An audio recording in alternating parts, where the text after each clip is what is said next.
Sebelum kita masuk ke notebook kedua, perihal penggunaan RoboFlow, dari Masnya ada yang mau tanyakan atau cukup clear?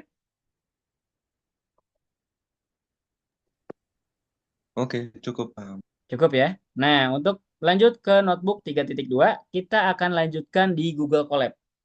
Jadi pastikan notebook 3.2 ini Masnya jalankan di Google Colab. Karena sekarang kita akan melakukan proses training model YOLO V8 menggunakan Ultralytic Framework dengan dataset custom yang tadi kita udah prepare di notebook 3.1 ya, menggunakan RoboFlow.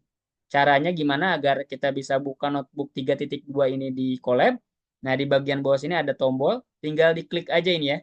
Ini akan nge-redirect kita ke browser untuk ngarahin kita ke halaman collab-nya untuk si notebook ini ya. Nah, step pertama, untuk men-training model YOLO V8 menggunakan custom dataset yang kita udah prepare di RoboFlow, Masnya harus pastikan collab-nya terhubung ke GPU. Nah, GPU itu ya tahu lah ya, Graphic Processing Unit ya, yang biasa ada di PC atau apa segala macam. Ini ada manfaatnya ketika kita melakukan training model deep learning, dia memerlukan komputasi yang sangat intensif. Menggunakan CPU tidak cukup. GPU itu cukup powerful untuk mengakselerate proses komputasi yang intensif seperti training model ini gitu ya. Makanya kita harus pastikan di pojok kanan atas ini kita terhubung ke GPU-nya punya Colab, Google Colab. Nah, ciri-cirinya apa kalau udah terhubung ke GPU-nya Colab? Di pojok kanan atasnya itu ada tertulis setelah centang hijau T4. Nah, di sini kan belum ya karena kita belum konekin. Kalau belum dikonekin, tinggal klik aja nih connect GPU. Nah, tunggu sampai proses koneksi selesai, nanti akan outputnya kurang lebih seperti ini, Mas. Ada tulisan T4-nya. T4 itu apa ya? GPU T4 ya, punyanya Google. Kalau misalkan Masnya udah coba terhubung tapi nggak ada tulisan T4-nya, bisa ubah di menu runtime. Di sini ada change runtime type. Pastikan di sini pilih T4 GPU. Kayaknya di pertemuan kedua juga saya udah nunjukin ya. Di runtime, change runtime type. Jadi opsinya ada dua. Bisa connect dari sini, diklik langsung. Kalau nggak mau terhubung, nggak ada tulisan T4-nya, pastiin pas sudah terbuka gitu ya, masuk ke menu runtime, change runtime type, T4 GPU. Kurang lebih seperti itu. Nah, di sini saya udah terhubung ke GPU Colab T4. Kita tinggal cek apakah GPU-nya terdeteksi atau enggak. Ini command dari, karena T4 itu sebenarnya GPU-nya NVIDIA ya. Nah, di sini kita bisa jalanin command NVIDIA SMI. Kalau ada output seperti ini, menandakan kita bisa terhubung dengan GPU yang ada di Colab. Nah, selanjutnya kita tinggal execute bagian sini untuk ngecek posisi kita nih. Kita udah berada di posisi home folder ya. Nah, di bagian awal kita installin dulu karena kita mau nge-training model YOLO V8 menggunakan framework Ultralytic, kita perlu install dulu library Ultralytic-nya. Persis sama seperti yang di pertemuan kedua pada saat kita ingin nge-convert model ke ONNX. Ini kita install aja, ya, kita running. Tunggu sampai proses instalasi dan ini dia bakal ngimport langsung si Ultralytic. Nah, ini kita gunakan nanti untuk nge-training model YOLO karena di library Ultralytic ini ada tools untuk nge-training model YOLO-nya ya.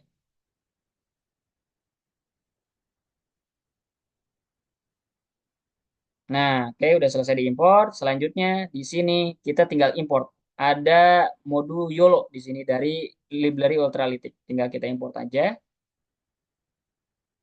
Jadi caranya untuk nge-train model pakai YOLO itu cukup sederhana. Ada command-nya, tinggal kita sebutin aja nanti di bawah ya. YOLO, parameter pertama adalah task. Dia support beragam parameter, detect, classify, segment ya. Kita pilih detect nanti. Terus modenya apa? Untuk nge-training, nge-predict, nge-validation, atau untuk export gitu ya. Nanti kita pilih training. Terus model name-nya apa nih nanti yang akan dihasilin ya. Contohnya model YOLO V8 gitu ya. Dan parameter lainnya. Tapi pada intinya dia butuh tiga parameter ini nih. Tasknya apa? Detect, modenya train, modelnya apa? YOLO V8 misalnya. Nah, nanti kita akan jalankan command ini pada saat kita udah ready download dataset yang kita udah annotate di RoboFlow. caranya gimana sebelum kita ngejalanin nge-eksekusi training modelnya. Pertama, masih ingat tadi kan kita di RoboFlow udah selesai nge-annotate ya. Kita masuk ke menu RoboFlow Project Version, Mas. RoboFlow, kita ke project kita gitu ya, Skisor Detection. Nah, terus ke version, di menu version. Setelah itu, di pojok kanan atas ada button download dataset. Nah, pojok kanan atas download dataset. Ini tinggal klik, dia akan ngarahin kita buat pilih YOLO. Nah, ini salah instruksinya, bukan YOLO Darknet ya, tapi YOLO V8 yang kita download ya. Karena nanti kita perlu buat nge-training model versi 8. Di sini udah ada, tinggal pilih aja yang ini ya. Nah, kalau di sini kan ditulisnya YOLO Darknet ya. Harusnya ini pilihnya YOLO V8. Nah, tinggal klik continue. Di sini dia akan ngegeneratin kayak download code-nya. Yang selanjutnya tinggal kita copy dan kita paste di bagian sini. Ini kan yang ada komen ya. Ini kita tinggal replace dengan yang di-provide dari si RoboFlow ya. Kita tunggu sampai prosesnya selesai.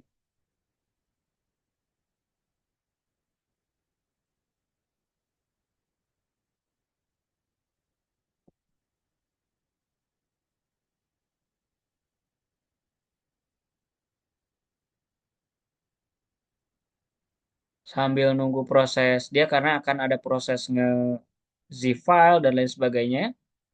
Saya lanjut dulu ke notebooknya ya. Jadi nanti kita akan paste sampel code yang akan kita dapetin di bagian sini. Kita paste di sini. Nah, kita paste di sini. Habis itu nanti kita tinggal seperti yang tadi saya bilang ya, yang tadi saya jelasin. Cara jalanin model trainingnya gampang. Tinggal panggil aja YOLO, tasnya di tag, modenya train. Nah, model outputnya adalah YOLO V8S ya. Dan lokasi datanya, nah ini yang kita specify ada di folder dataset location. Nah, pas nanti kita udah execute si command download datasetnya ini, dia akan ngedownload sebuah file, ya file-file lah istilahnya, yang kita dapatkan dari robot. Nah, ini udah selesai. Ini adalah command untuk download datasetnya. Ini tinggal diklik aja icon kopinya, terus kita paste di bagian sini. Nah, seperti ini. Jangan ada yang diubah apapun. Ini udah otomatis bakal ngedownload dari si RoboFlow akun kita gitu ya. Dengan di sini kan projectnya Skisor Detection, project version 1. Nah, untuk YOLO versi 8 ya. Ini tinggal kita running aja. Tunggu sampai proses download selesai. Tandanya proses download selesai. Nah, di sini ada muter-muternya berhenti ya. Dan di sini bisa dilihat dia ngedownload cukup cepat. Dan kalau kita buka foldernya, folder collab-nya, nah di sini kita punya folder Skisor Detection. Ada folder test, train, dan valid ya. Isinya adalah gambar-gambar yang tadi kita punya di RoboFlow. Dia download ke si collab pakai script ini, gitu. Dan di sini juga hasil anotasinya, koordinat dan labelnya, kesimpan di file txt-nya. Yang tadi kita kotak-kotakin ya. Ini adalah koordinatnya. Ini ada 4 posisi. Dan yang pertama ini adalah labelnya 0 ya, berarti indeks ke 0 yaitu udah apa sih skisor ya, karena kan cuma satu objek ya. Kurang lebih kayak gitu. Nah, setelah berhasil kita download datasetnya, tinggal kita jalanin aja nih, kita running command ini. Karena dia akan otomatis si YOLO-nya itu ngebaca ke folder skisor ini, dia baca ada dataset train dan lain sebagainya, udah sesuai yang dibutuhin sama si YOLO gitu ya. Dia akan baca otomatis ada file data.yaml dan lain sebagainya. Ini tinggal kita running aja, dia akan melakukan proses training. Nanti kita akan lihat proses training itu seperti apa gitu ya jalannya kelihatannya. Nah, dia pertama akan ngedownload dulu base modelnya. Jadi dia nggak mulai dari nol. Dia akan download YOLO V8S yang udah di trainingin pakai Coco dataset yang 80 kelas. Habis itu mulai dari file YOLO V8S ini, sesuai yang saya spesify di sini, dia akan tambahin untuk dia belajar dataset Skisor yang tadi di atas kita download dari RoboFlow. Nah, ini ada log-lognya. Kita fokus di bagian sini. Bisa dilihat, dia akan melakukan proses kayak perulangan untuk semua dataset yang kita punya selama 25 kali. 25-nya ini disetting di mana? Sebenarnya pas kita jalanin di atas ini nih, ada epoch 25. Ini menandakan berapa kali si YOLO ini harus mengulang-ulang belajar seluruh datasetnya gitu ya. Karena datasetnya di atas cuma dikit, 48 gambar, di sini cepet banget nih per epochnya. Kalau sampai ribuan, bahkan puluhan ribu, bahkan si Koko dataset sendiri sebenarnya secara jumlah data puluhan ribu sampai ratusan ribu ya. Gambar, sangat banyak banget. Jadi dia nggak akan selesai dalam waktu hitungan menit, bahkan mungkin hari. Kalau di sini kita karena datasetnya dikit, bakal cepet banget. Nah ini udah mau selesai, udah 25 epoch. Nah, masa pasti penasaran kan, gimana kita taunya kalau ini selesai dan modelnya berhasil gitu, misalnya nggak gagal gitu ya. Di bawah sini, paling bawah itu ada summary-nya, model summary. Di sini Masnya bisa lihat di kolom yang tulisan MAP 50. MAP itu adalah eh, kayak metrik atau ukuran seberapa bagus model object detection, Mas. Semakin mendekati satu, satu itu representasi untuk 100% gitu ya, tapi dalam bentuk fraksi, berarti semakin bagus. Kalau kita lihat di sini MAP 50-nya 0,995 ya. Jadi ini kalau dipersentasin berarti 99,5%. Ini tinggi banget. Wajar tinggi kayak karena cuma satu kelas data dan datasetnya sedikit gitu ya. Jadi dia easy. Tapi mungkin karena datasetnya dikit dia nggak terlalu pinter-pinter amat ketika dikasih bentuk gunting lain lah atau yang berubah warnanya dan lain sebagainya gitu ya. Jadi intinya dari sini kita bisa lihat proses trainingnya berhasil begitu cepat karena cuma dikit gambarnya. Di MAP 50-nya cukup tinggi. Walaupun di MAP 50 sampai 95-nya itu rendah ya. MAP 50 itu tandanya apa? MAP 50 itu tandanya box hasil deteksi dengan aslinya itu beririsan 50% ya, paling enggak gitu. Nah, itu ada 99% ya. Tapi yang presisi sampai 95% itu cuma 70% ya. Jadi ya pasti lebih dikit gitu ya. Yang ngepas banget hasil deteksinya gitu ya. Jadi bisa jadi ada yang deteksi boxnya melenceng dan lain sebagainya nggak ngepas di posisi guntingnya gitu ya. Nah, tapi kalau secara 50% area yang terdeteksi ya ini ada 99%. Cukup tinggi. Jadi patokannya dari MAP 50 saja. Nah, selanjutnya untuk lebih komprehensif sebenarnya kita bisa cek juga ya, ada result-result lain selain selain dari lihat log di bawah ini. Kalau kita bahas detail tentang teknik object detection ya, sebenarnya nggak kita cover di training kita kali ini karena kebanyakan untuk training kita kali ini di bahasan teknisnya. Tapi akan saya tunjukkan metrik lain hasil trainingnya gitu ya, kayak reportnya lah. Nah, di sini ada plot graph. Kalau ini kekecilan ini gedein aja jadi 900 gitu ya. Ada plot graph hasil trainingnya ya. Nah, di sini ada plot untuk tiap epoch ada 25 titik karena tadi tadi kita jalanin epochnya 25, ya ada 25 titik. MAP itu dari posisi awal sampai akhir harusnya meningkat. Nah, ini bagus ya. MAP 50-nya meningkat, MAP 95 ada naik turun tapi overall dia meningkat ya. Nah, yang bentuknya MAP metric precision recall ya, yang dua ini pokoknya empat paling kanan nih harusnya naik bentuknya gitu ya. Yang bentuknya tulisannya loss loss ini ya, yang belakangnya ada loss itu harus turun. Nah, dengan demikian kita bisa identify kalau model yang kita bikin di proses di atas ini dengan menggunakan 48 gambar data set yang kita udah annotate di RoboFlow itu performanya bagus. Tandanya ya semua lossnya turun, tapi 4 box sisanya itu naik ya. Precision recall, MAP-nya juga naik. Ini menandakan kalau model yang kita punya, yang kita training menggunakan dataset custom tadi berjalan dengan bagus. Nah, kita juga bisa cek hasil prediksinya ya. Nah, dia ngasih sampel beberapa hasil prediksian. Nah, ini ada yang kedeteksi dua. Nah, ini adalah dideteksi sama si model YOLO yang udah kita training. Di Koko dataset nggak ada dataset gunting. Nah, kita training ulang menggunakan dataset yang udah kita annotate, dia berhasil ngedetek apa namanya posisi gunting dengan baik dan deteksi kalau benar di sana adalah posisi gunting. Sampai sini cukup clear? Ada yang mau ditanyakan? Oke, paham. Paham ya? Nah, kita juga Hmm. bisa tes ke data yang ada di folder tes ya. Kalau Masnya perhatikan kan di sini ada dua gambar ya. Kita bisa lakukan tes ke dua gambar ini. Ya. Tinggal kita jalanin aja command di bagian sini. YOLO task detect. Nah, mode validation. Kalau di atas kan mode training. Nah, ini sekarang mode validation. Kita gunakan model hasil generate-nya. Nah, model hasil generate-nya itu ada di folderan. Folderan detect train weight base.pt. Jadi ini adalah file .pt yang dihasilin sama dalam proses training di atas. Nah, ini ada base.pt. Ini adalah YOLO V8 hasil training kita. Nah, kita gunain untuk mendeteksi dua gambar di folder test ya. Nah, kita running, terus kita lihat hasilnya.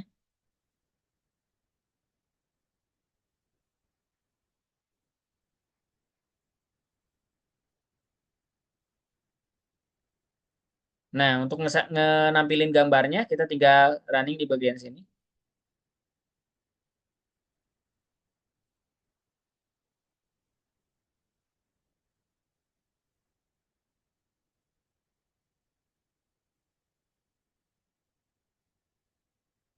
Nah, di sini kita tunjukin si model YOLO-nya itu berhasil ngedeteksi. Nah, ini gambar originalnya, ini hasil deteksinya gitu ya. Berhasil ngedeteksi objek dari folder test. Nah, ini menggunakan model yang ada di folder run, detect, train, weight, base. Ini hasil training di atas gitu ya. Kita bisa ekspor seperti di pertemuan kedua kemarin, kita ekspor ke ONNX karena si OpenCV-DNN perlu untuk ngedeteksi dalam format ONNX ini gitu ya. Ini persis sama seperti yang di pertemuan kedua, kita ekspor dengan offset 12, image size tadi tadi samain ya, 320 kali 320. Sesuai yang kita setup di RoboFlow tadi kalau ingat ya. Nah, ini tinggal kita running, dia akan ngegeneratein. Nah, ini sebenarnya di bawah sini dia akan menggunakan si YOLO V8S-nya, dia akan convert ke eh, versi ONNX-nya gitu ya. Dia ngambil .pt-nya dari sini. Nah, kalau kita lihat ada di mana si file ONNX-nya. Nah, ini ada di folderan ya. Samping-sampingan. Nah, samping-sampingan sama base PT. Ini adalah hasil training.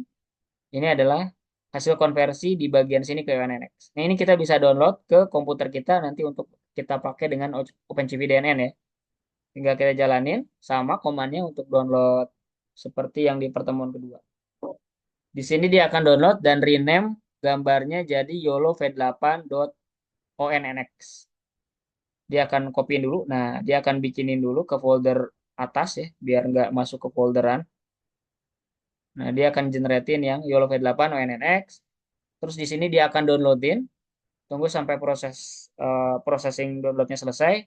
Dia bakal nanti ngedownload ke komputer kita. Ini tadi saya cobain ukuran modelnya sekitar 42 MB ya. Nggak jauh beda dengan originalnya.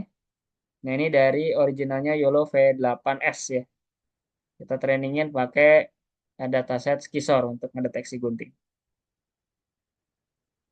Nah, kalau ya ini tungguin aja sampai proses download selesai. Tapi saya udah punya sebenarnya di folder. Jadi tinggal saya pindahin ke folder pertemuan ketiga. Kalau masnya nanti lakuin hal yang sama, tunggu aja ini sampai prosesnya ke download.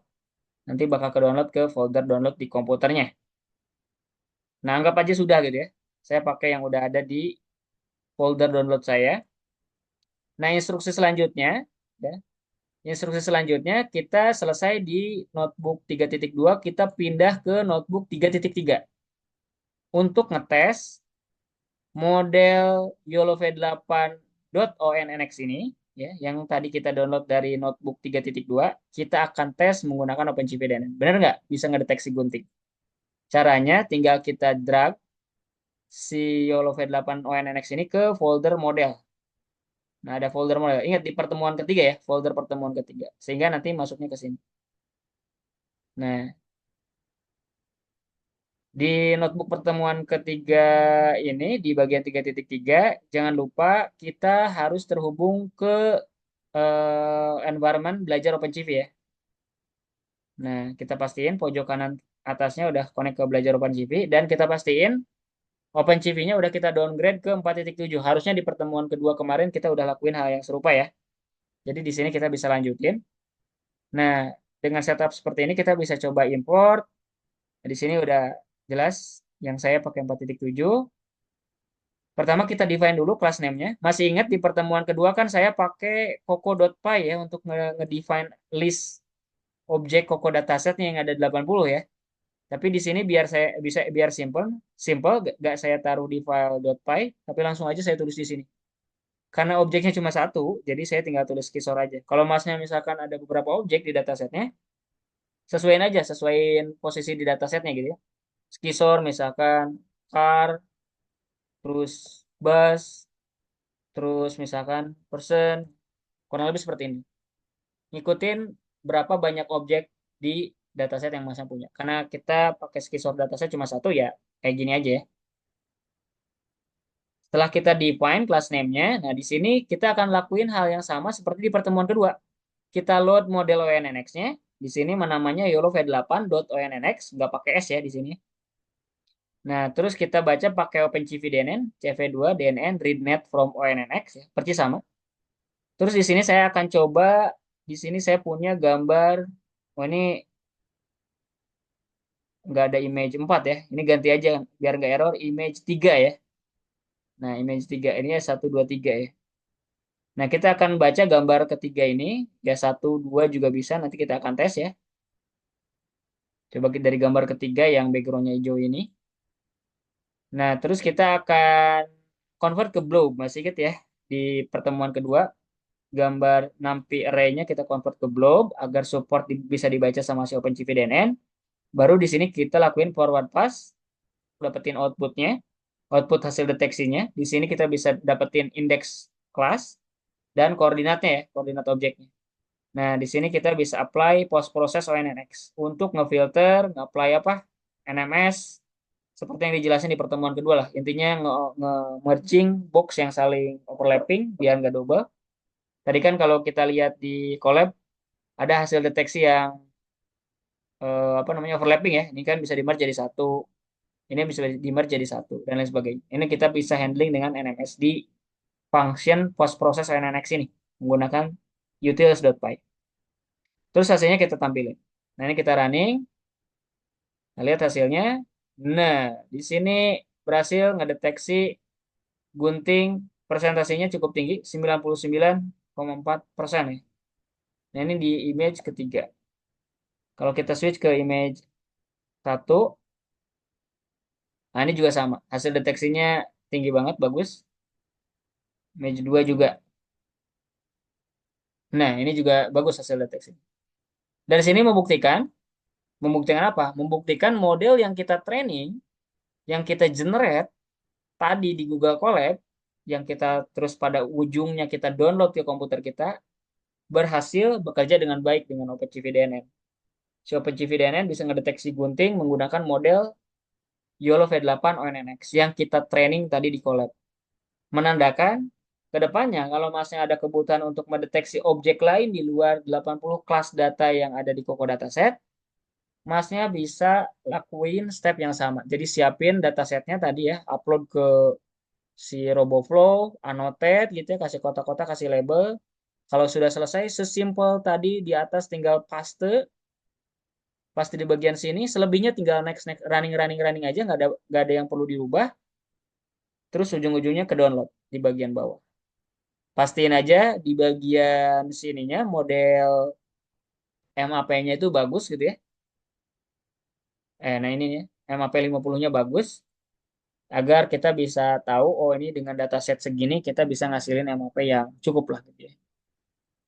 Nah, kalau udah ke download, nah bisa dibuktiin menggunakan OpenCV-DNN. Nah, ini terbukti pakai data gambar yang kita punya di lokal bisa detect semuanya gitu ya.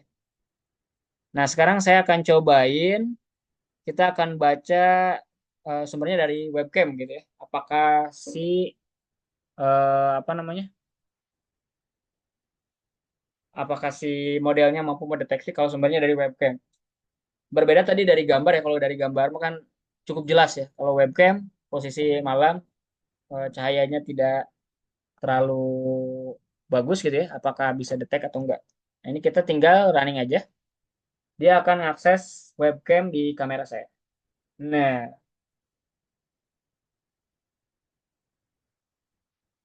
kadang salah deteksi. Nah, tapi kalau diperhatikan yang salah deteksi itu kan akurasinya rendah ya, 60-an, 50-an, 60-an.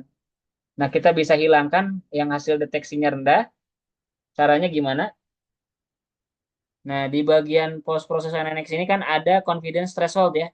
Kita bisa naikin ke 0,7 misalnya. Agar yang persentase deteksinya di bawah 70% itu nggak ditampilin.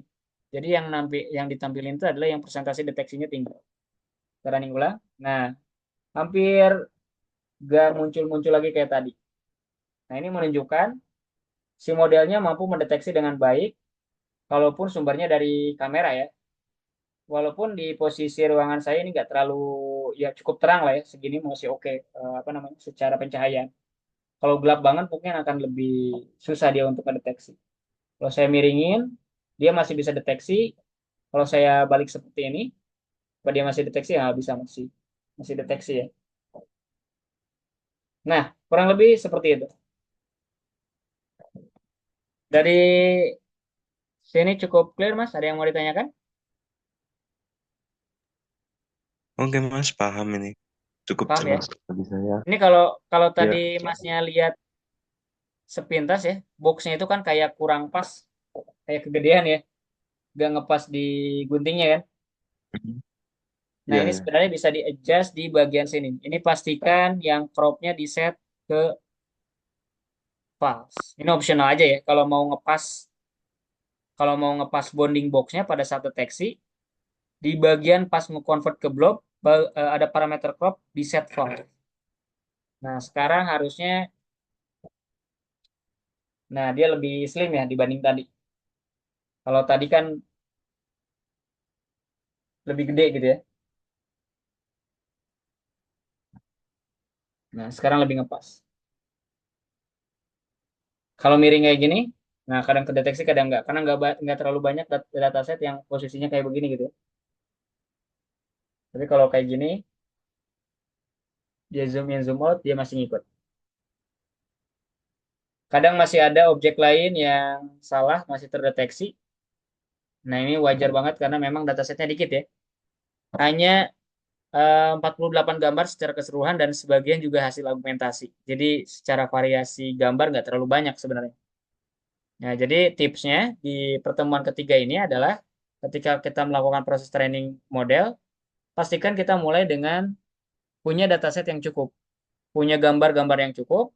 Cukup ini ukurannya berapa? Ya tidak dalam bentuk puluhan ya, minimal dalam bentuk ratusan. 100 gambar untuk setiap kelas data menurut saya udah cukup. Kalau mau bagus, ya berarti kan linear dengan effort yang harus kita lakukan ya, melakukan anotasi. Mungkin sampai ribuan dan lain sebagainya. Tapi benefitnya adalah hasil deteksi yang kita dapatkan jauh lebih akurat, lebih bagus. Si model lebih mampu mendeteksi dengan lebih baik, gitu ya. Nah, rumusannya kurang lebih seperti itu. Jadi poin yang kita bahas di pertemuan ketiga ini adalah mengenalkan capability dari si model YOLO yang bisa di training ulang, gitu ya, menggunakan dataset custom punya kita sendiri. Sehingga kita bisa ngedeteksi objek di luar kelas data pokok dataset yang 80 objek. Cukup clear? Oke, Mas, paham. Oke, kalau clear ya untuk pertemuan malam hari ini sebenarnya hanya itu saja. Kita akan lanjut nanti di pertemuan keempat di jadwal selanjutnya. Sebenarnya masih mengulas proses teknik training model, tapi kalau sekarang kan kebanyakan manual di bagian anotasinya ya. Kasih kotak-kotakannya tadi kan Hmm. manual. Nah, di pertemuan keempat kita akan kenalkan dengan teknologi untuk mengautomasi proses anotasinya tadi gitu. Ngasih bounding box-nya itu jadi nggak manual kita satu-satu. Karena bayangkan kalau ribuan, mungkin akan lumayan juga gitu ya. perlu banyak orang, bahkan kalaupun sama satu orang ya butuh lama. Nanti kita akan lihat ada nggak sih teknik untuk mengotomatisin hal tersebut. Jadi tahu-tahu udah ada bounding box-nya, ada labelnya, kedeteksi gitu ya. Itu nanti kita akan bahas di pertemuan keempat.